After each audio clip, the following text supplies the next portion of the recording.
A los amigos de los medios de comunicación por nuevamente conectarse en esta rueda de prensa virtual, por supuesto a mis coordinadores parlamentarios.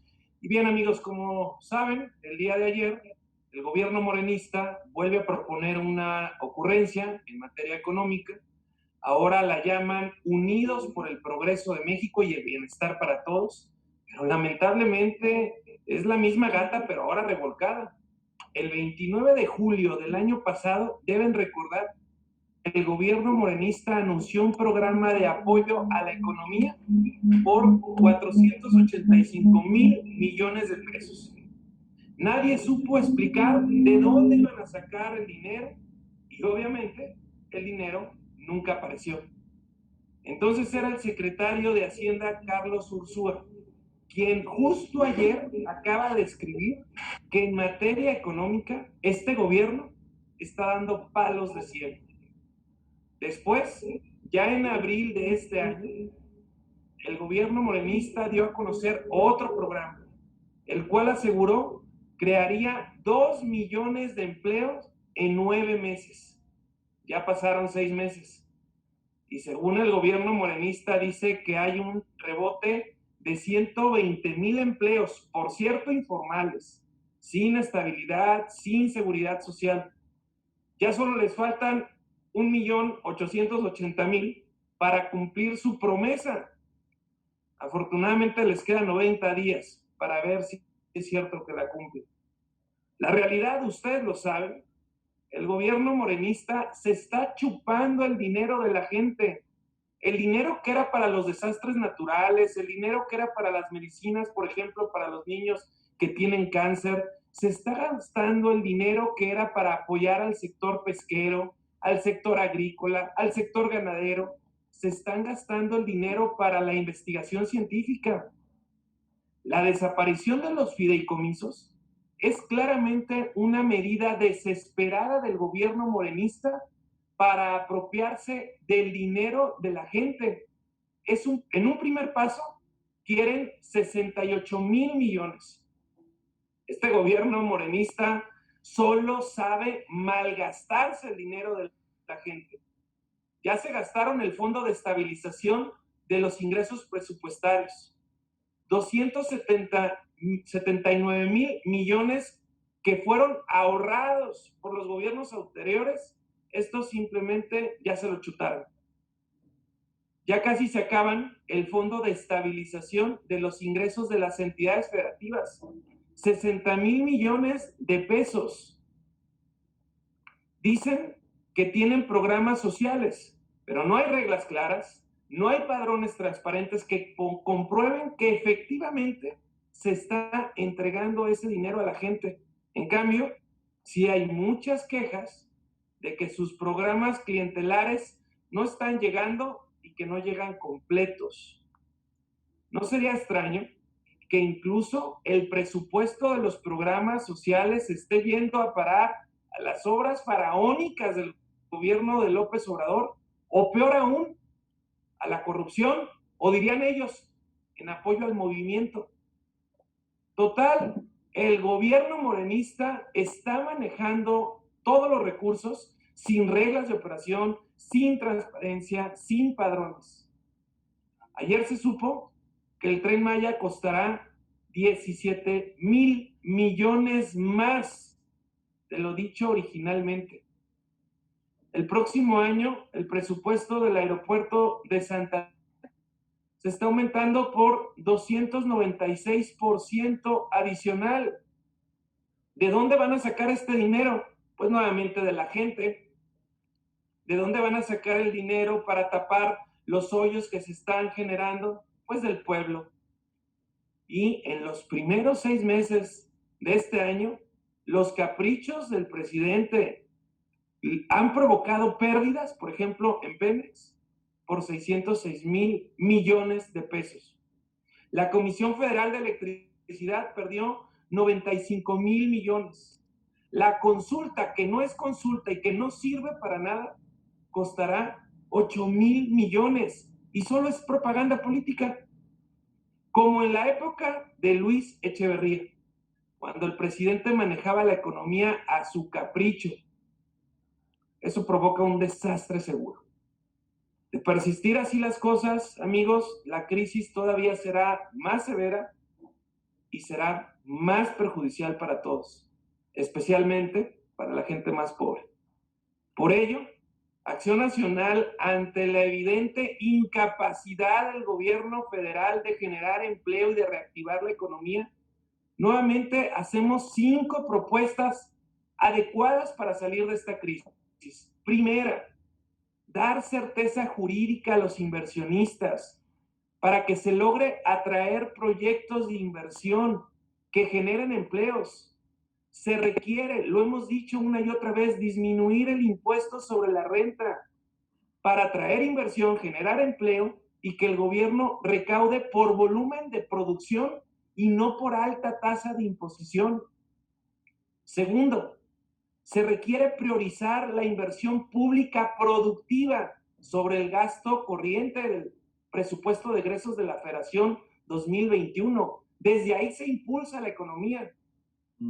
Se requiere reasignar los recursos de sus obras faraónicas Santa Lucía, Tren Maya y Dos Bocas a infraestructura viable que detone el crecimiento y la generación de empleo desde lo local y en todo el país. Se requiere, cuarto, otorgar apoyos reales a las micro, pequeñas y medianas empresas para lograr la recuperación del empleo. Estas generan arriba del 70% del empleo formal en México y no se les está apoyando. Quinta, se requiere pues una estrategia integral para el control de la pandemia, más pruebas de detección y mitigación que nos permitan contenerla y atender a las personas de manera oportuna. Mientras la pandemia no se controle, la afectación económica será mucho mayor. Estas medidas son urgentes porque el gobierno federal se ha convertido en un parásito que está chupándole el dinero a la gente. Por ello es que Acción Nacional reitera sus propuestas concretas, puntuales, que permitirían reactivar la economía y generar empleo para que las personas tengan un ingreso digno para llevar a su familia. Ahora le doy la palabra a nuestro coordinador de la Cámara de Diputados, nuestro amigo Juan Carlos Romero Hicks. Adelante, coordinador. Muy buen día nuevamente. El día de hoy será largo e intenso en San Lázaro, porque tendremos la discusión de esta última serie de ocurrencias convertidas en comedia y a punto de ser tragedia. La desaparición de 109 fideicomisos. Esta discusión empezó el jueves, se perdió el quórum y ahora continuará. ¿Qué es lo que está ocurriendo? Un gobierno homicida, asesino, destructor de proyectos e instituciones. Ejemplos visibles: el cine, la ciencia, tecnología e innovación, el Fondo de Desastres Naturales, el Fondo para Atención a Víctimas de Derechos Humanos, deportistas de alto rendimiento, entre otros. Empezaron por 44, después subieron a 54 y ahora son 109 y pudieran llegar a ser 110 si en la última ocurrencia se empeñan en también extraer dinero del Fondo de Gastos Catastróficos, 33,000 millones adicionales a los casi 70,000. ¿Por qué? No previeron dinero para la vacuna. Y eso es grave. Nosotros vamos a dar la batalla.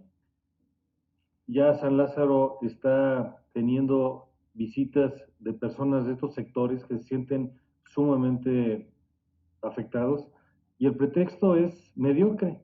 Dicen no hay transparencia y rendición de cuentas, mienten. Entonces tenemos un presidente que miente, que traiciona y que roba los sueños de personas. Estos fondos son auditados, se informan trimestralmente y muchos de ellos no son fondos públicos, son fondos internacionales y fondos de la propia sociedad. Y se construyeron para que al paso de proyectos que duran varios años puedan tener esta característica de la multianualidad. Hace una semana, aquí en este espacio, retamos al presidente de la República, al secretario de Hacienda, a que mostraran irregularidades. Al día de hoy, 0 muestras de irregularidad. Y si llegara a verlas, hay que atenderlas y por supuesto que hay que corregirlas. Por otro lado, hoy a las 4 de la tarde, en Comisiones Unidas, comparecerá la secretaria de Gobernación como parte de la glosa del informe presidencial. Y tenemos muchos temas que tienen que ver con la vida cotidiana. El respeto al pacto federal, que no se está dando, una falta de atención del presidente a los gobernadores que cree que son sus empleados y no lo son. Visitó Ciudad Juárez el viernes de la semana pasada y probablemente es de las primeras ocasiones en la historia en que va el presidente a una entidad federativa y le da la espalda a los chihuahuenses porque no invita a su agenda a la participación de un gobernador como Javier Corral, que ha tenido el talante, la propuesta para poder defender todo esto. Se le preguntará de una manera rigurosa el combate al crimen, el respeto a la ley. El jueves negro de la semana pasada, en donde la Corte se arrodilló frente a un capricho de un manotazo del presidente de la República, y finalmente temas de gobernanza que nos preocupan de manera muy significativa. Entonces el país hoy no está mejor y necesitamos trabajar unidos, y eso es lo que haremos en la batalla de la tribuna y de la comparecencia de la secretaria Olga Sánchez Cordero. Sí. Adelante, coordinador Mauricio Curi. Silencio, silencio. Muy buenos días, muchas gracias, presidente. Saludo a mi compañero coordinador de la Cámara de Diputados, Juan Carlos Romero Hicks, a todos los medios de comunicación. Y pues en Acción Nacional siempre vamos a estar a favor que a nuestro país le vaya bien. Y una condición indispensable de esto es que haya más fuentes de empleo y mejores sueldos. Pero esto se hace siempre y cuando se puedan concretar en inversiones productivas. El presidente el día de ayer presentó este plan de infraestructura para impulsar 39 proyectos por 297,000 millones de pesos, con el que se busca la reactivación económica tras la crisis provocada por la pandemia del coronavirus. Está bien, qué bueno. Sin embargo, este plan llega muy tarde y llega descafeinado. Llega tarde porque desde marzo les dijimos que esta va a ser la crisis no solo de salud, sino económica, como no habíamos visto en décadas. Desde esa fecha, les propusimos una ley de reactivación económica para proteger el empleo de millones, para cuidar el ingreso de las familias, y francamente no nos quisieron escuchar. Y llega descafeinado porque en un momento en donde debemos inyectarle todo para salir adelante, el plan anunciado se queda bien corto. Equivale apenas el 1% del Producto Interno Bruto, cuando se estima que nuestra economía mexicana va a caer alrededor de menos 10 puntos porcentuales en este 2020. El número de empleos que anuncian con estos proyectos es de 190,000, cifra francamente pequeña si consideramos que aún faltan 5.3 millones de empleos por recuperar para llegar al nivel que teníamos en febrero. Pero aparte, vemos una asignación regional inequitativa, ya que 2/3 partes de los recursos se van a ejercer en estados del centro del país, mientras que los estados del sur y del norte recibirán menos del 20% cada uno. A nivel de entidades federativas, este reparto resulta todavía más desigual, pues 1/3 de los estados del país se quedará sin recibir los beneficios por esta derrama económica. Hay una concentración de la inversión en 2 sectores económicos: comunicaciones y transportes, que se queda con el 66% de la bolsa, y siguiendo el sector de transporte, almacenamiento y transformación industrial y hidrocarburos, que es el 33%. Se siguen privilegiando proyectos que no dan competitividad y que son totalmente inviables, como el aeropuerto de Santa Lucía, al que se va a destinar más de 35,000 millones de pesos en obras de comunicaciones y transportes. O sea, más del 10% de todos los recursos anunciados. Se insiste en destinar más recursos a Pemex, a proyectos de energías no renovables y contrarios al cuidado del medio ambiente, como son, por ejemplo, las plantas de Tula y de Cadereyta. Celebramos que la iniciativa privada participe, pero este gobierno tiene que trabajar mucho más en recuperar la confianza, en dar certeza en el cumplimiento de compromisos para que los empresarios vuelvan a creer en nuestro país. Las inversiones y los empleos no se dan por decreto. La transparencia, la eficacia, el Estado de Derecho, la innovación y el desarrollo sustentable son el estándar mínimo bajo el que debemos trabajar para crecer y para prosperar. No tenemos tiempo para regresar al pasado. No hay recursos para la ocurrencia, ni mucho menos para el despilfarro. Debemos dar apoyo a la ciencia, a la tecnología, premiar el esfuerzo y a la competitividad. En Acción Nacional estamos convencidos de que a México le puede y le debe ir mejor. México merece todo nuestro esfuerzo e impulso para salir adelante. Gracias, presidente. Muchas gracias, coordinador Mauricio Curi. Y adelante, Felipe Laurita, con las preguntas de los amigos de los medios. Claro que sí, adelante. Rubén Pascal, de Grupo Mármol. Presidente, buenos días. Coordinador, buenos días. Marco, ¿qué opinas de lo que dijo la Suprema Corte de Justicia, la resolución que tuvo? Y coordinador Romero, ¿qué opina usted de la tragedia que quieren hacer los de Morena para cambiar las elecciones, mover la pregunta de la elección? Y al coordinador Curi, ¿qué opina de la candidatura que quieren tener en Querétaro, nuestro estado, para el señor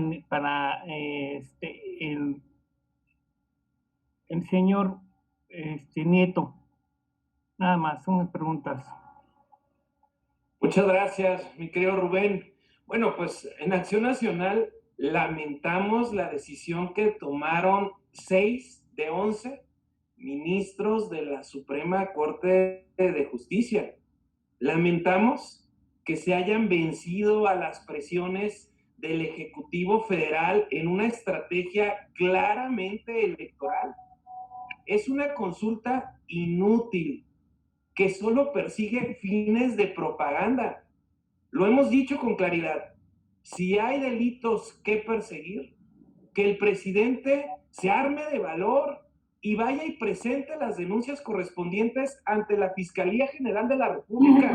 No se requiere una consulta.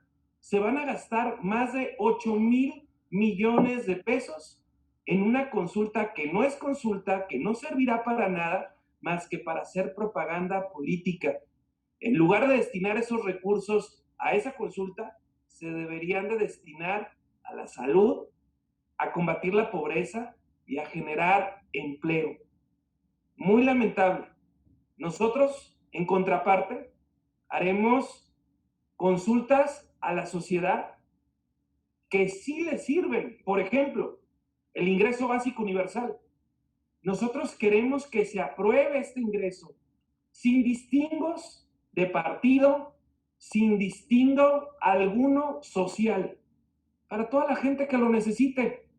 Pero ese no les gusta, porque ahí no hay control político, ahí no genera clientela, porque es parejo y es para todos. Nosotros queremos que a la gente se le pregunte si realmente quieren un ingreso básico universal, sí o no. Si las mujeres quieren que regresen las estancias infantiles, sí o no. Que sean consultas que sí les sirvan a la gente, no como esta, que simplemente es para hacer campaña política, como lo ha hecho en su gobierno todos los días López Obrador. Le doy la palabra a Juan Carlos Romero Hicks. Rubén, la pregunta es sobre la consulta popular o el tema interno de Morena. No estoy seguro. Consulta popular. Consulta el tema popular. está resuelto en la Constitución. Es el primer domingo de agosto. Y evidentemente, y en la discusión del cambio de la Carta Magna, con toda precisión, profundidad, amplitud y con gran reflexión, se puso el primer domingo de agosto y no el primer domingo de junio, para no mezclar los asuntos. Estaríamos frente a otra ocurrencia y además sería ilegal. No se pueden cambiar las condiciones de los comicios del primer domingo de junio 90 días antes de convocar elecciones. Esa fecha venció el 7 de junio. La convocatoria de la elección federal se hizo el 7 de septiembre. Lo acabo de decir. Gracias. Perdón. Adelante, Mauricio Curi. Gracias, presidente. Bueno, a la pregunta que me hacen, si el señor Nieto va o no va, pues es una cuestión de Morena. Yo lo que estoy ahorita haciendo es dedicado al 100% con la tarea que me hicieron más en favor de tenerme la confianza de mis compañeros senadores y mi presidente de mi partido. Y ya más adelante sabrá ver si él se anima o no, dependerá de su partido. Pero sí me gustaría comentar algo, si me permiten, sobre este tema de la que quieren cambiar la fecha de la ley de la consulta. Yo estoy convencido que Morena busca sacar provecho y raja política con miras de influir en el voto de los mexicanos.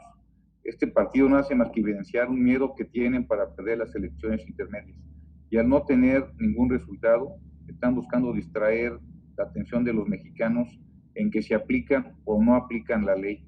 Por eso coincido plenamente con lo que dice mi presidente, en el sentido de que es más importante en este momento apoyar a los mexicanos con un ingreso básico universal. Gracias, coordinadores. Adelante, Lorita. Jorge Butrón, de La Razón. Hola, buenos días a todos. 3 preguntas muy rápidas. La primera es, el día de ayer en la reunión que tuvieron el CNE del PAN con los gobernadores, me gustaría saber a qué acuerdos llegaron. Esa es la primera. ¿Qué temas se tocaron? ¿Qué acuerdos llegaron? Si ustedes, ¿cómo van a ayudar a los gobernadores para el tema de las participaciones federales? Si habrá controversias constitucionales o qué acciones jurídicas. Y la tercera es si ya han tenido respuesta de expanistas como Felipe Calderón para regresar al partido. Eso es todo. Muchas gracias.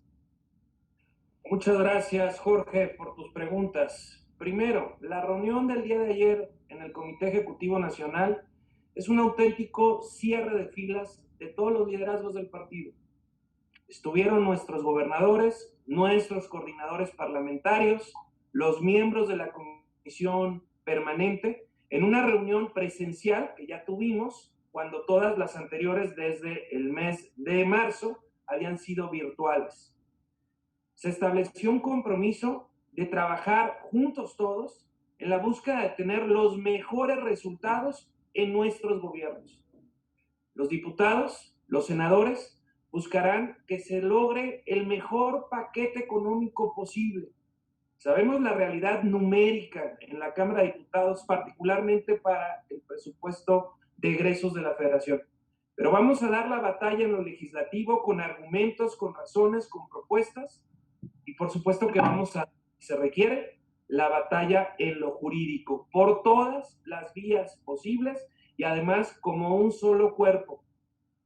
En Acción Nacional vamos a respaldar con todo a nuestros gobiernos estatales y a nuestros gobiernos municipales. No es correcto que se les estén quitando todos los recursos para su operación. No es correcto que a los presidentes municipales se les esté quitando el Fortasec, que es el Fondo para la Seguridad, y viendo cómo están las cosas en México. Vamos a dar esas batallas y las daremos de manera conjunta. Buscaremos todas las vías legislativas o legales para lograrlo. Ahora bien, respecto de las invitaciones que Acción Nacional ha hecho a todos los liderazgos que han militado, que han estado en Acción Nacional, siguen abiertas.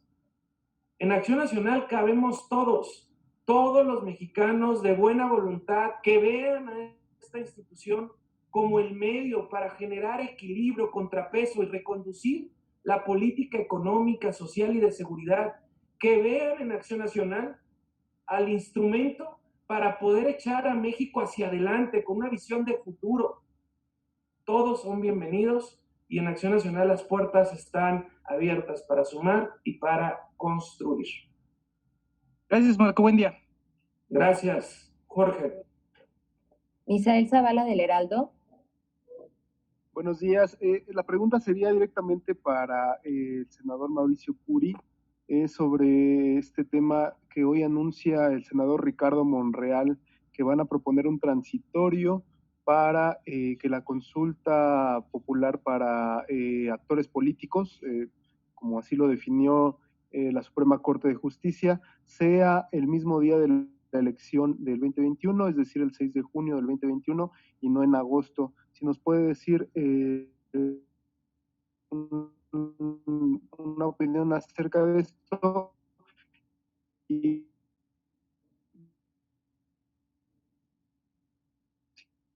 y, y la oposición pues frenaría.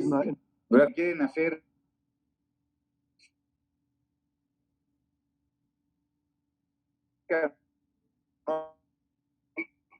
la ley para una consulta que vemos nosotros en que este es solamente un distractor político. Ellos quieren sacar raja política para influir en las elecciones del próximo año.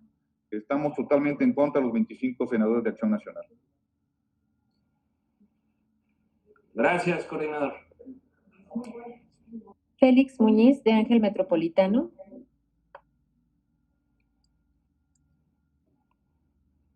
¿Ahí me escuchan? Adelante, Félix. Buenos días. Buenos días, Marco. Buenos días, coordinadores. Bueno, para Marco, preguntarte, sabemos que AMLO no es eterno. ¿Cómo entregará al país si tú tienes una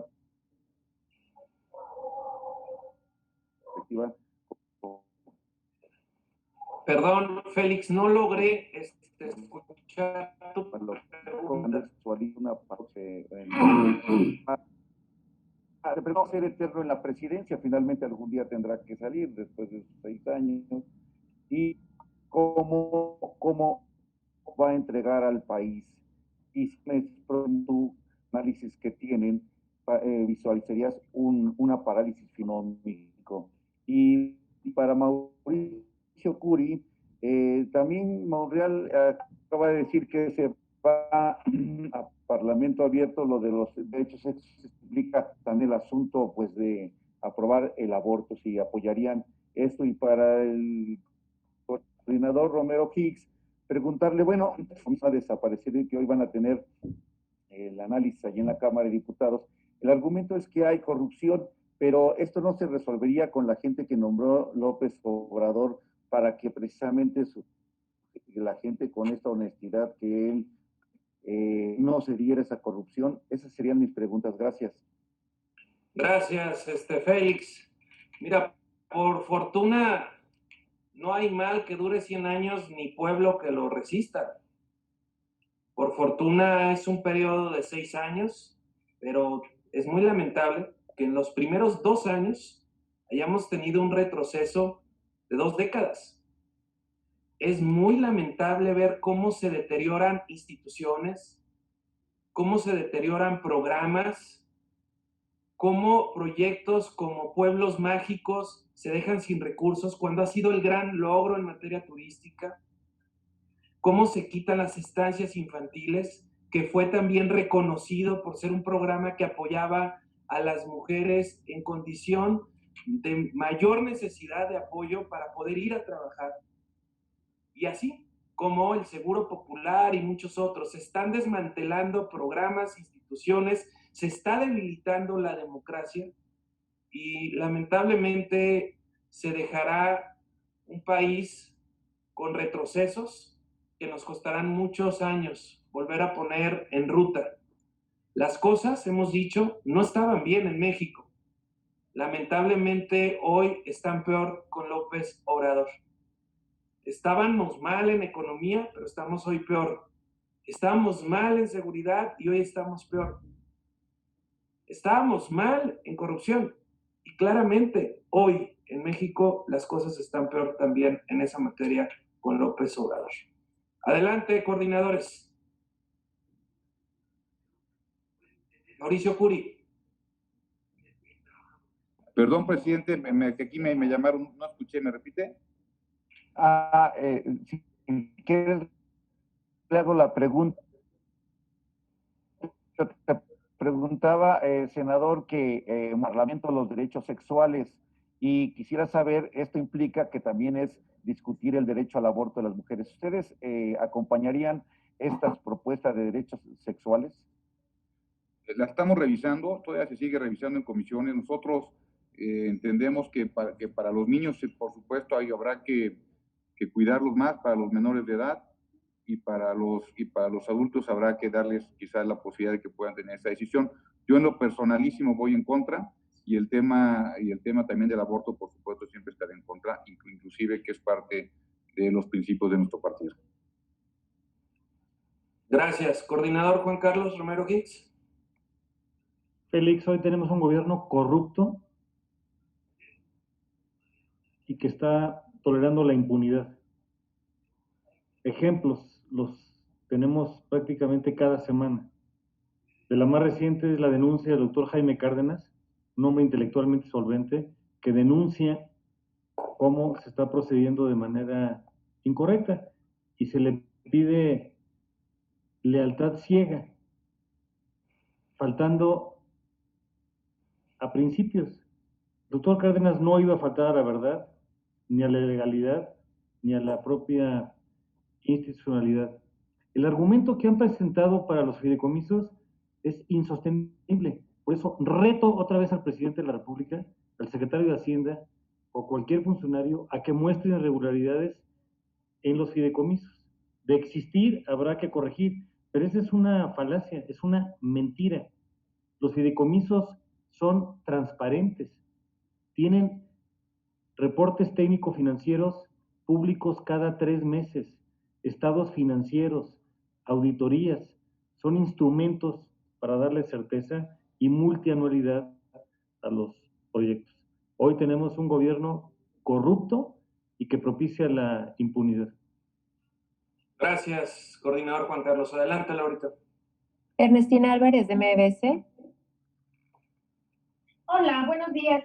Ayer dieron a conocer en esta comisión permanente que uno de los puntos que discutieron es el tema de la consulta ciudadana.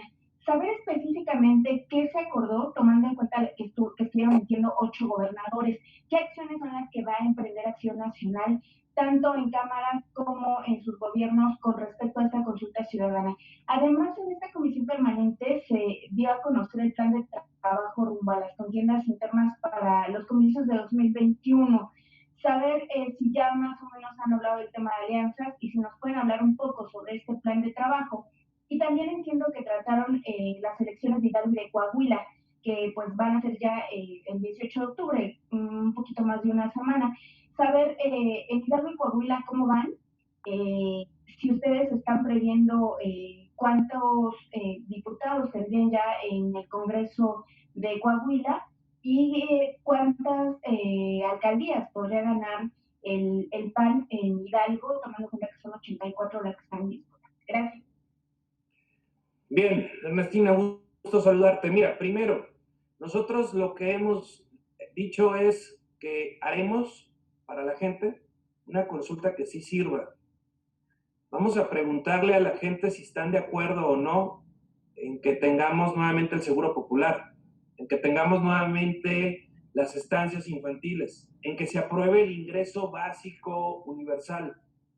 Nosotros le preguntaremos a la gente temas que sí le ayuden a estar mejor, no de propaganda simplemente política en donde lo que tendría que hacer el presidente es ir a presentar la denuncia.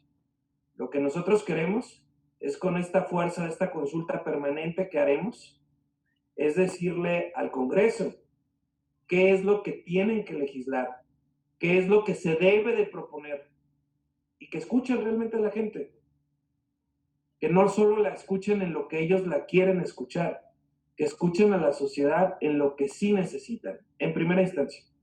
En segundo lugar, el día de ayer en la comisión permanente sí hablamos de esta elección en una fecha extraordinaria en Coahuila y en Hidalgo, y comentamos que es lamentable pues que los órganos electorales en ambos estados no estén haciendo una difusión del día de la elección. Es fecha extraordinaria.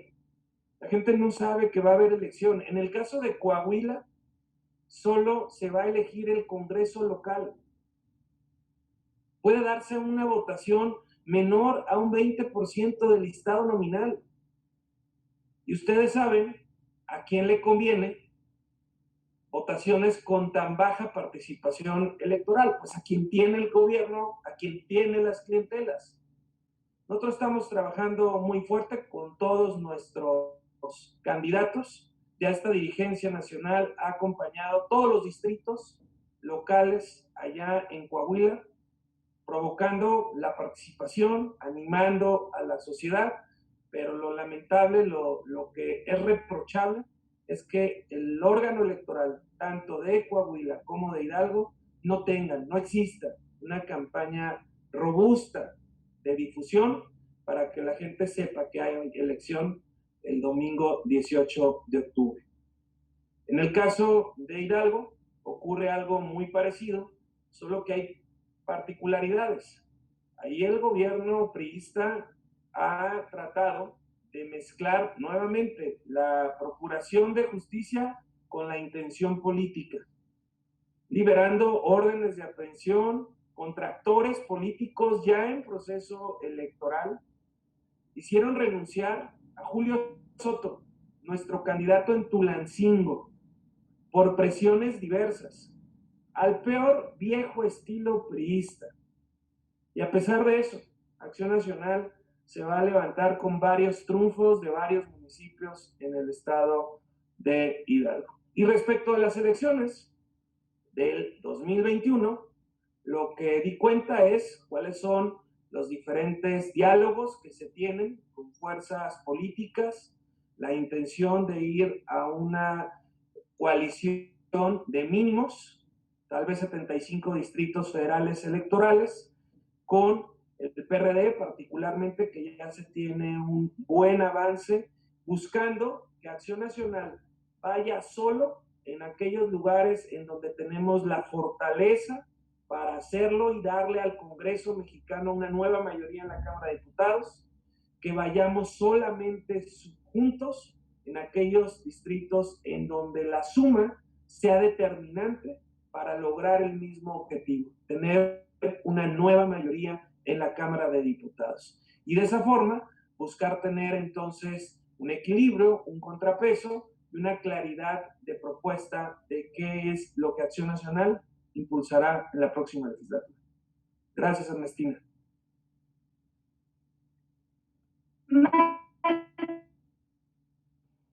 Esta coalición de mínimos, ¿tienen una idea de cuántos distritos electorales implicaría?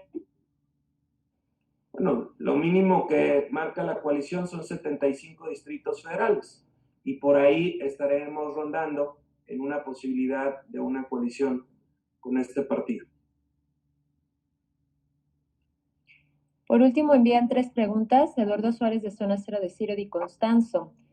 Ante la negativa del gobierno federal para reunirse con el gobernador Javier Corral, que prosigue en el conflicto por el agua, ya se generó el amparo, ya hay mesas de trabajo con Conagua, acudirán a instancias internacionales y en qué va esta situación. Israel Aldave de Radio Fórmula pregunta al presidente Marco Cortés, ¿cuándo va a definir si buscará la candidatura al gobierno de Michoacán? Y si es el caso, ¿buscaría alianzas con otros partidos? Y Arlet García de Cadena Política, referente al tema de salud, con la llegada del invierno, ¿cuál es el escenario para México? ¿De qué modo se está previendo la Secretaría de Salud o ya se ha relajado en este tema? Muchas gracias, Eduardo. Pues muy lamentable lo ocurrido en Chihuahua. El Ejecutivo Federal debe asumirse jefe de Estado, que dialoga con todos, que construya con todos, independientemente si tiene algún entendimiento o no político. El Ejecutivo Federal es el que construye unidad, no el que provoca división. Nosotros lamentamos profundamente que el presidente López Obrador no se comporte como jefe de Estado, sino como presidente de partido político. Es muy lamentable que no asuma el mandato popular.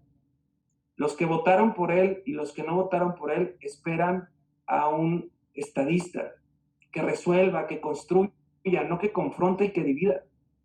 Y lo ocurrido en Chihuahua muestra de qué está hecho el presidente. Él no entiende esto de gobernar, él sabe de andar en campaña, él sabe de provocar a la sociedad, pero no de construir, no de resolver. Este problema de la presa, que ya ocasionó la pérdida de una vida a manos de la Guardia Nacional, nos muestra a cuerpo entero el autoritarismo y la falta de capacidad de resolver y de privilegiar lo que es más importante para los mexicanos y no andar tratando de quedar bien con los Estados Unidos, como hoy se está poniendo nuevamente a la Guardia Nacional para contener a los migrantes que buscan llegar al país del norte. Gracias, Israel, por tu pregunta. Yo tengo hoy una responsabilidad como dirigente nacional de la primer fuerza de oposición en México. Gobernamos 10 estados, más de 400 municipios y tenemos el reto de construir una nueva mayoría en la Cámara de Diputados. Y ahí es donde estamos concentrados y por eso es que aquí me verán dando la batalla desde el Comité Ejecutivo Nacional y en los 32 estados de la República, en los 300 distritos, en las 15 gubernaturas que iremos en la siguiente elección. Y la última pregunta no la entendí bien, Laura, si me la repites. Referente al tema de salud, con la llegada del invierno, ¿cuál es el escenario para México y de qué modo se está previendo la Secretaría de Salud o si ya ha relajado el tema en materia de salud? Para esta pregunta, y dado que es un tema presupuestal, le doy la palabra a nuestro coordinador, Juan Carlos Romero Hicks. El tema de salud tiene muchas implicaciones. Aparte del pésimo manejo de la pandemia, ahora se va a sumar el tema de la influenza estacional. Finalmente ya empezaron a proveerse en algunos sitios la vacuna para la influenza. Pero contra lo que dice el presidente de la República, en el proyecto presupuestal que deberá estar listo en las formalidades de la Cámara de Diputados el 15 de noviembre, no viene asignación alguna para la vacuna. No se les presentó la necesidad de proponer el gasto para la atención de la vacuna probable hacia la primavera o el verano del año próximo. Y evidentemente hay una gran preocupación. En el ejercicio de la glosa del informe presidencial está prevista la comparecencia del secretario de Salud, que ha estado ausente, y del subsecretario soberbio, que tiene el síndrome de ubris, porque no reconoce ni la realidad e inventa circunstancias. Los invitaría a que escucharan voces informadas junto con nosotros, como Julio Frenk, que ha hecho declaraciones muy importantes, así como la serie de propuestas que 6 secretarios de salud le presentaron al Ejecutivo Federal y que no ha recibido mención alguna. Por supuesto que estamos con preocupación. Y además, estamos frente a los riesgos. Ayer las cifras, por ocultar la contabilidad de los datos, se volvieron a disparar. Y en los ciclos de la pandemia existen los riesgos de un segundo rebrote. Y ya lo estamos viendo en España, en Italia, en Francia, en Reino Unido. Por lo tanto, puede ser un cóctel explosivo en donde esta nueva anormalidad no acaba de tener certeza para nosotros. En lo que se refiere a la Cámara de Diputados, estamos viendo la parte integral de la atención presupuestal, pero este gobierno no tiene la menor idea de lo que está haciendo, porque tampoco están proponiendo hacer más pruebas. Entramos a un incendio con los ojos vendados. Gracias, coordinador. Yo agregaría que la gestión de la pandemia ha sido francamente desastrosa. Ha provocado muertes que pudieron evitarse y los responsables de esto serán condenados por la historia. Después de 9 meses de fracasos, es evidente que el gobierno no sabe ni supo nunca dónde está parado. El gobierno ha privilegiado el manejo político sobre el científico, ha manipulado las cifras y han privilegiado las camas vacías en hospitales, mandando a la gente a morir a sus casas. Sus proyecciones fracasaron rotundamente. Esperaban 4,000 decesos. Dijeron que 60,000 era un escenario catastrófico, pero ya superamos los 81,000 oficialmente reconocidos. Realmente es lamentable que nunca se haya hecho caso a hacer pruebas y más pruebas, que nunca se haya hecho caso a los expertos, y hoy vemos ahí las consecuencias. Al negarse el presidente López Obrador a despedir a López-Gatell y cambiar de estrategia, está asumiendo todos los costos de esta tragedia y será responsable de los resultados ante las futuras generaciones. La mala gestión del gobierno costó vidas y está ampliando lamentablemente el periodo de esta enfermedad y agudizando la severa crisis económica.